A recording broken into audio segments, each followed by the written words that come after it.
Mesdames, Messieurs, bonsoir. Il est 20h sur les antennes de la télé Futur Média. C'est parti pour le sommaire de cette édition Grand Prix du chef de l'État pour les arts et les lettres. Les choix ont été portés sur Baba Mal en musique et Ousmane William Bey dans le domaine des arts.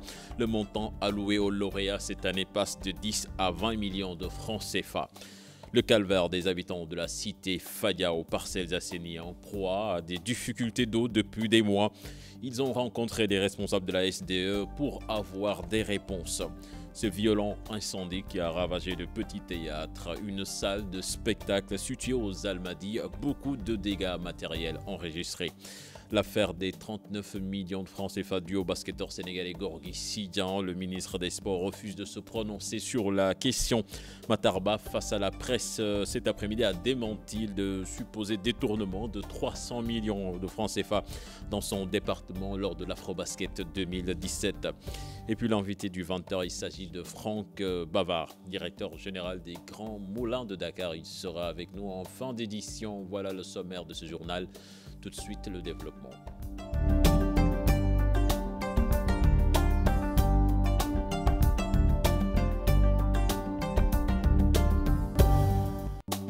Bienvenue à toutes et à tous. Ce Grand Prix du chef de l'État pour les arts et les lettres. La nation célèbre ses fils les plus méritants. Les choix ont été portés sur Baba Mal en musique et Ousmane William Bey dans le domaine des arts. Concernant les lettres, le prix est attribué à Rahmatou Seck Samb. Macky Sall, président de la République, a saisi l'occasion ce matin pour prendre de fortes décisions, parmi lesquelles le montant alloué aux lauréats qui passe cette année de 10 à 20 millions de francs CFA. Compte rendu signé Ibou Diouf et Tierno Laurent Mendy. Ils étaient beaux dans leurs habits de grand jour et ils sont repartis les mains pleines de trophées. La nation tout entière reconnaît et chante ses fils, de vrais créateurs. C'était à l'occasion du Grand Prix du président de la République pour les arts et les lettres et pour les arts d'abord. Monsieur le Président de la République, Mesdames et Messieurs, saluons les deux lauréats du Grand Prix du Président de la République pour les arts. El Hadji Baba Mal, musique. Que dire également d'Ousmane William Bey? Personne ne s'étonnera de voir figurer William Ousmane Bey parmi les lauréats, ce grand nom de notre production cinématographique. Il s'est agi aussi d'illustrer l'idée que la République s'est fait des lettres, des hommes de lettres, pour citer enfin les meilleurs de cette édition. À l'arrivée, le jury a unanimement décidé d'octroyer le Grand Prix à Rahmatou Samb Seck. Rahmatou Samb Seck, pour Fergo, tu traceras ta route, édition Abyss. Le président de la République, par ailleurs protecteur des arts et des lettres, a saisi lui aussi l'occasion pour réaffirmer la disponibilité de l'État du Sénégal à accompagner la culture. Toutes mes félicitations pour cette haute qualification. J'encourage également tous les nominés qui n'ont pas démérité et qui méritent notre respect. En présence de la communauté des arts et des lettres à laquelle vous appartenez si fièrement, chers lauréats, et dont vous incarnez l'esprit de créativité, je vous rends un vibrant hommage pour la qualité de vos écrits et la finesse de vos œuvres. Le moment est aussi choisi pour rendre un hommage aux artistes disparus. Ce parterre composé en général d'hommes et de femmes de lettres et des arts. Toujours finir en beauté avec aussi cette voix.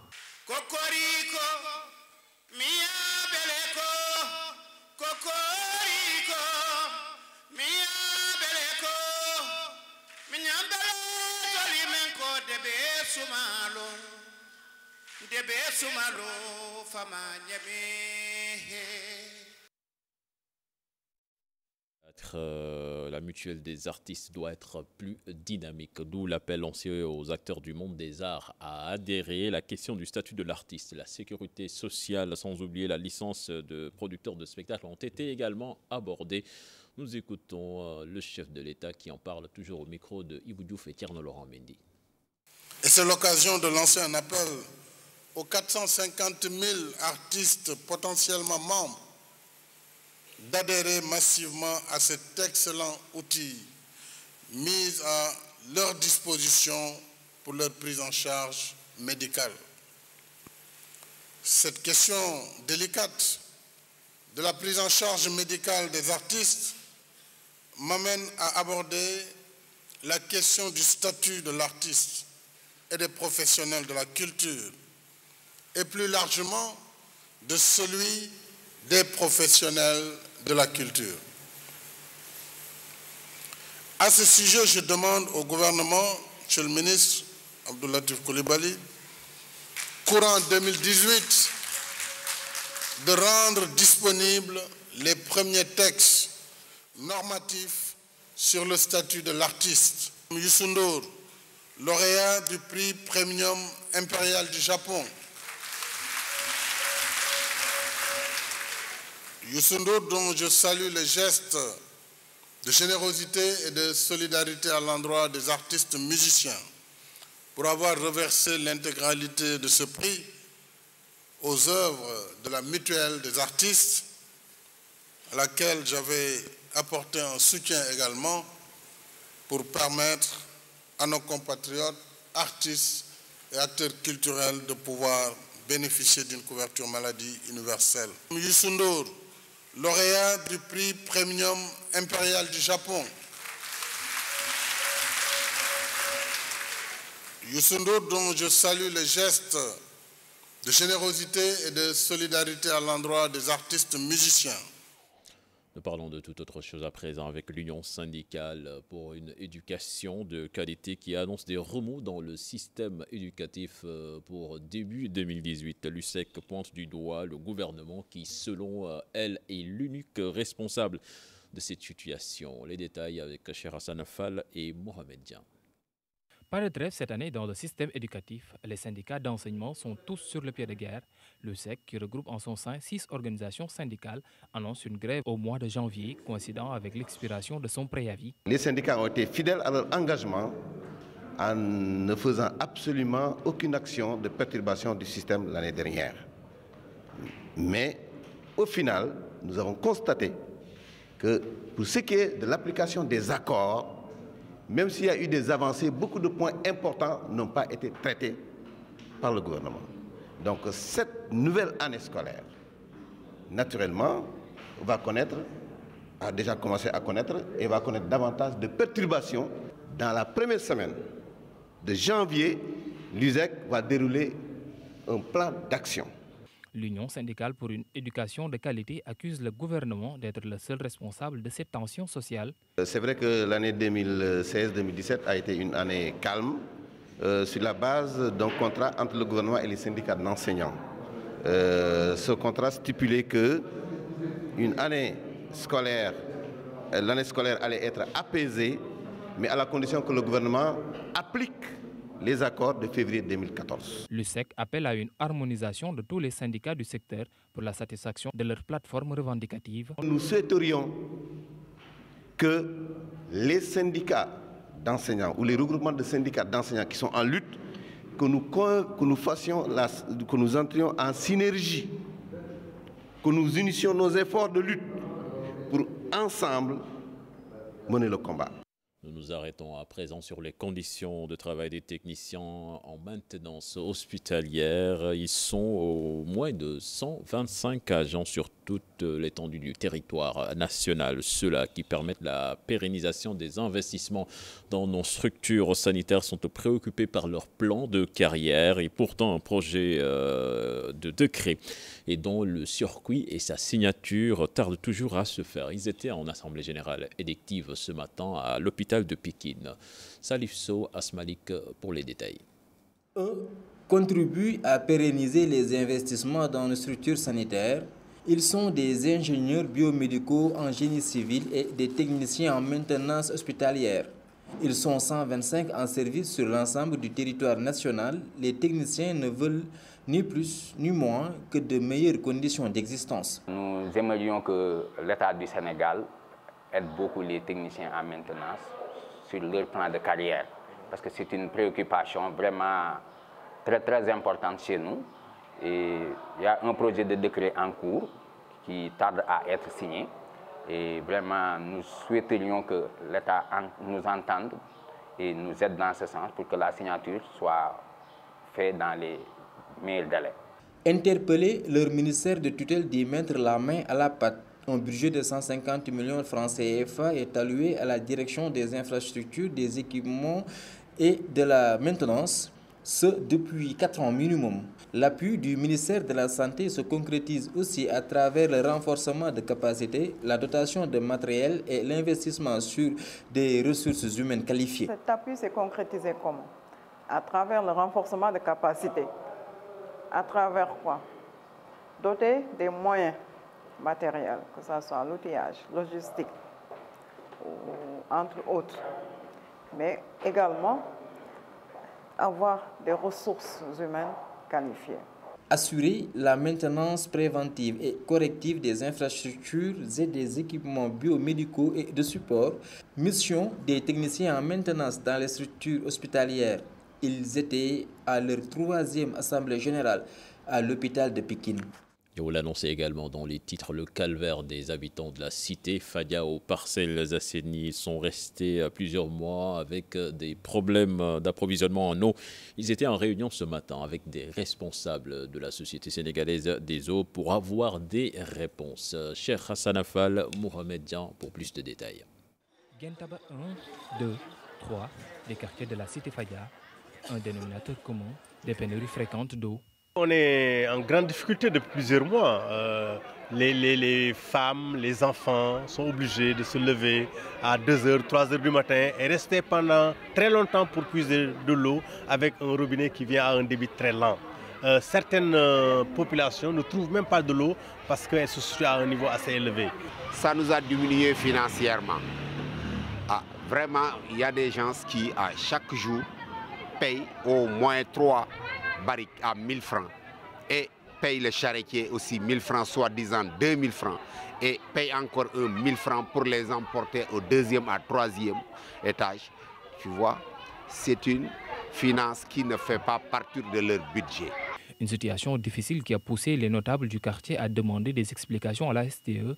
À travers ce focus group, les représentants de la Société des eaux disent pourquoi l'eau ne coule pas régulièrement à Fadia. Ces quartiers qu'on a cités sont topographiquement sur des lieux assez élevés. Il y a de l'eau et donc s'il y a des prélèvements en amont, avant d'arriver en bout de réseau, donc la pression est faible et on ne parvient pas à la faire monter. Le lundi 18 décembre à Thiès, le président de la République lançait KMS 3 pour un meilleur approvisionnement de Dakar et ses environs en eau. Mais en attendant son inauguration prévue en 2020, les habitants des Parcelles Assainies réclament une solution pour pallier à ce manque d'eau. KMS 3, justement, nous en parlons des autoroutes hydrauliques pour satisfaire les populations en alimentation en eau potable. Le président de la République a procédé hier au lancement des travaux de l'usine de traitement d'eau potable de Thiès. Et Macky Sall veut faire de Thiès un hub multidimensionnel. Compte rendu signé Cheikh Anta Diop et Seyla Tire. Le président Macky Sall donne le signal pour la pose du premier tuyau sous l'œil vigilant du maître d'œuvre du projet, les ingénieurs et ouvriers chinois. Selon le président Macky Sall, c'est le temps de l'action. KMS 3, avec une production nominale de 200 000 m3 jour, sera incontestablement le projet le plus important en matière d'hydraulique urbaine depuis notre indépendance. Ce projet d'un coût global de 274 milliards de francs CFA dotera le Sénégal de la plus grande usine de production d'eau jamais réalisée et permettra à plus de 85 000 ménages d'avoir accès à une eau potable de qualité et en quantité suffisante. Des autoroutes hydrauliques et Thiès sera le véritable poumon hydraulique du pays. Le président Macky Sall, pour lui, veut faire de Thiès un hub multidimensionnel. Thiès est en train de s'affirmer d'alimentation en eau potable de Dakar. Il s'agit du surpresseur de Mékhé. La mise en service de cet ouvrage est prévue en 2020. Selon le président Macky Sall, les résultats seront célébrés à l'occasion du 9e Forum mondial de l'eau que le Sénégal abritera en 2021. Manque d'eau et absence d'infrastructures religieuses à Ndoukoura, c'est dans la commune de Yène. Les populations seront bientôt soulagées. L'association Global Vision, qui regroupe des fils de la diaspora et ceux du pays, a lancé les travaux d'un forage et d'un institut islamique dans la localité. Les détails avec Ousseinou Thiam et Bira Diagne. Longtemps confrontés à des difficultés liées à l'accès à l'eau, les populations de Ndoukoura peuvent pousser un véritable ouf de soulagement. En effet, l'association Global Vision vient de lancer les travaux d'un forage dans la localité. Donc ce forage-là profitera non seulement le Global Vision City et l'Institut islamique international, mais profitera aussi les habitants de Ndoukoura et de Yène, parce que quand il y aura problème d'eau quelque part, ces mêmes personnes peuvent venir profiter de l'eau. Comme nous pouvons prendre des citernes et aller distribuer l'eau quand il y a problème d'eau. Au-delà de ce forage, les populations de cette partie de la commune de Yène vont également bénéficier d'une mosquée et d'un institut islamique.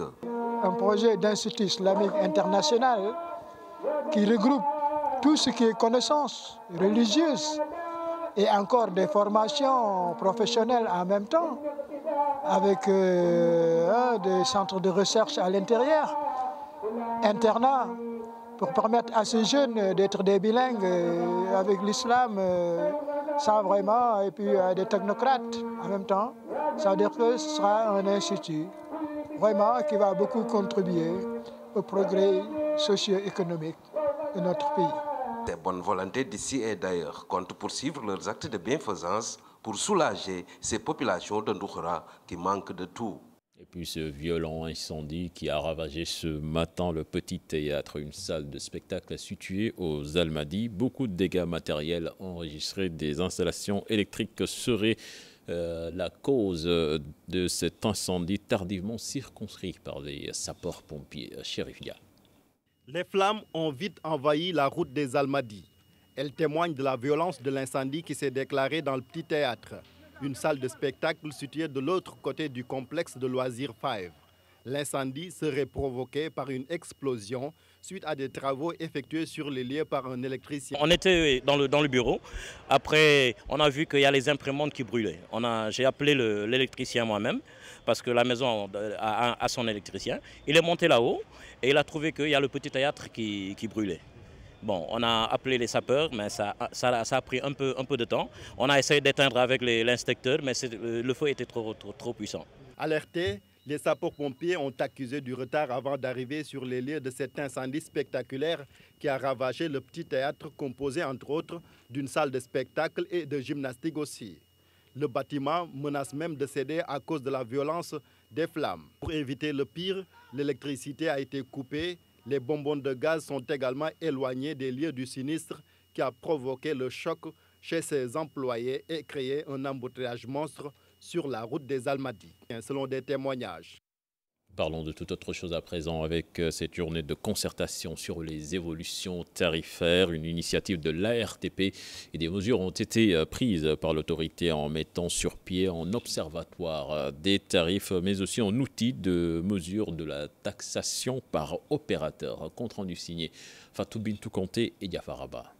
Face à la cherté du coût de l'Internet et de la voie, des mesures hardies ont été prises par l'autorité de régulation des télécommunications et des postes ARTP. Car les tarifs au Sénégal restent toujours chers en ce qui concerne la téléphonie. Les décisions qui ont été prises par l'autorité de régulation s'articulent autour de 4 à 5 points. Le premier point, c'est de mettre en place dans les jours à venir l'observatoire des tarifs. C'est quelque chose qui va désormais être suivi et sera publié sur le site internet de l'ARTP. Les tarifs seront mis à la disposition de tous les consommateurs et de tous les usagers. L'autre point, c'est que nous avons acquis un outil qui s'appelle le call tracking. Non pas le call tracking, mais le tarif tracker, qui nous permet de vérifier est-ce que la taxation appliquée par les opérateurs est conforme aux tarifs qu'ils déclarent. Toujours dans le souci de tirer vers le bas ces tarifs Internet, de nouveaux fournisseurs d'accès Internet vont faire leur entrée, mais aussi l'arrivée des MVNO pour diminuer le coût des tarifs de la voix. Deuxième point qui va nous permettre, bien entendu, d'arriver à une baisse des tarifs et de l'Internet et de la voix, c'est le dégroupage de la boucle locale avant juin 2018. L'autre point qui va nous permettre également de tirer les tarifs vers le bas, c'est l'entrée sur le marché dans les jours à venir des fournisseurs d'accès Internet, qui sont des opérateurs au même titre que les opérateurs titulaires de licence. L'autre levier, c'est l'arrivée dans les jours à venir également des MVNO que sont Sirius Télécom, que sont Origine SA et Futur Média. Ces opérateurs mobiles virtuels permettront également de rendre dynamique le secteur en baissant de manière significative, je pense bien, les tarifs. Les offres promotionnelles à tout azimut, la RTP compte en faire un contrôle rigoureux. Ces tarifs on-net, off-net qui sont appliqués de part et d'autre par les opérateurs ne sont pas forcément les tarifs qui sont appliqués aux clients à cause des promotions qui sont faites à tour de bras et qui échappent au contrôle de l'autorité de régulation. Il faudrait qu'on s'arrête et qu'on examine cette question pour que nous puissions encadrer les promotions et par ricochet encadrer les tarifs des opérateurs titulaires de licence. On nous dit des coûts pratiqués par les opérateurs va bientôt démarrer. Tout ceci dans le souci d'offrir aux consommateurs des prix abordables, mais aussi un accès équitable à l'Internet. Le CESTI veut faire dans l'innovation en intégrant les langues nationales et la formation à distance dans son programme. L'annonce est de la directrice de l'établissement à l'occasion ce matin de la cérémonie de remise de diplôme des 27 récipiendaires de la 45e promotion avec comme parrain Momar Kebenyaï. Là-dessus, nous écoutons sa directrice Kousson Traoré au micro de Chertidiane Dion et Diafaraba. Marché 27 journalistes accomplis qui ont suivi une formation de qualité pendant 3 années et à qui on souhaite une rapide insertion professionnelle. Langue nationale et du mandarin dans la formation parce que nous avons remarqué que l'information est plus ou moins maltraités dans les langues nationales, une meilleure ouverture sur l'international. La formation à distance aussi? Oui, la formation à distance est en très bonne instance. Pour le moment, je rappelle que j'avais décliné une vision avec des propositions que j'ai faites au comité pédagogique. Maintenant, nous sommes en train de réfléchir sur ces propositions et nous organiserons incessamment une journée de réflexion pour valider les propositions et pour travailler le plus rapidement possible sur leur mise en œuvre. Retournons à Thiès qui va être une zone économique avec l'ouverture de l'aéroport international Blaise Diagne, une déclaration de Mamba Ignan qui demande aux acteurs du tourisme de s'y préparer. Il était en tournée dans la cité du Rail. Cheikh Anta Diop, c'est la tire. Profilage de l'offre touristique du Sénégal. C'est-à-dire, pendant des décennies, nous nous sommes focalisés sur le tourisme balnéaire. Actuellement, notre stratégie consiste à diversifier quand même notre offre touristique. Mais avant d'y parvenir, il fallait aider les hôteliers du Sénégal, sénégalais, à se remettre aux normes, à améliorer les qualités de service. C'est ce qui a expliqué la volonté du président de la République de mettre en place le crédit hôtelier, c'est-à-dire aider les hôteliers sénégalais à se remettre à niveau pour quand même affronter les perspectives auxquelles nous serons confrontés. L'ambition, c'est d'avoir la capacité d'organiser de grandes manifestations. On peut faire du tourisme d'affaires, mais aujourd'hui à Dakar, est-ce qu'on a 1500 lits aux normes pour accueillir 1500 personnes, pour faire une conférence de 1500 personnes? Non. Donc Diamniadio pourra jouer son rôle, Dakar pourra jouer son rôle et même Mbour pourra y participer. Lorsque le président organise de grands séminaires, vous constatez avec moi qu'il y a même des invités qui vont loger à Mbour ou qui viennent loger ici à Thiès ou à Dakar, malgré que l'événement s'organise à Dakar. Donc ce sont ces difficultés-là qu'on est en train de régler à travers une stratégie globale qui s'agence dans différents secteurs. Parce que le défi, c'est de réglementer d'abord ce secteur.